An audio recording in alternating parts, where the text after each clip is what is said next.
Mama.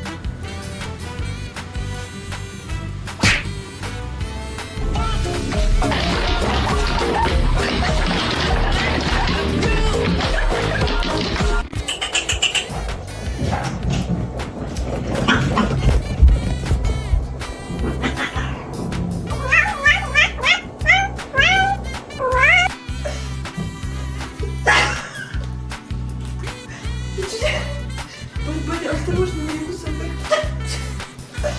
Бодя.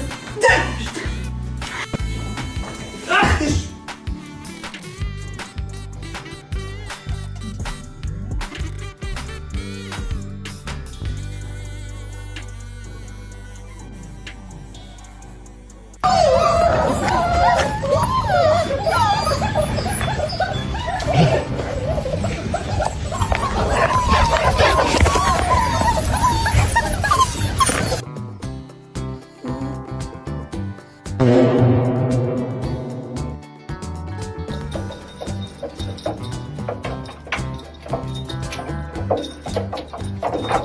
Cheryl, what you doing?